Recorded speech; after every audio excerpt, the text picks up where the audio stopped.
বাড়তি ভাড়া নেওয়ার কোনো সুযোগ নেই। বাড়তি ভাড়া নির্ধারণ করা আছে, বাড়তি ভাড়া না, নির্দিষ্ট ভাড়া নির্ধারণ করে আছে।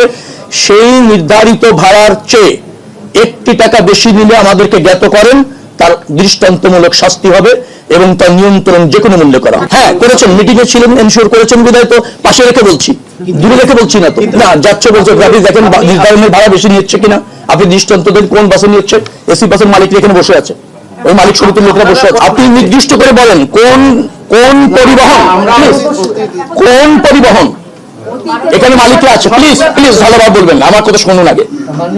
এখানে কোন পরিবহন এসি বাসের ভাড়া যা নির্ধারণ করা আছে তার চেয়ে বেশি নিয়েছে, আপনি আমাকে অ্যাপ্রুভ কিনা সেটা প্রশ্ন করতে পারেন। নির্ধারিত ভাড়া নেয়, ইচ্ছা মতো নিতে পারে না কোনো ভাড়া, আসলে না সত্যিকারে নিব এবং সেটা আপনারা দেখতে পাবেন, তার রুট যদি কোনো ভাড়া নেয় তার রুট পারমিট ক্যান্সেল করা হবে, তার রুট পারমিট থাকবে না। এবং ওই ভাড়া নিতে গিয়ে যদি ফৌজদারি অপরাধ ঘটে থাকে তাকে শাস্তির আওতায় আসতে হবে।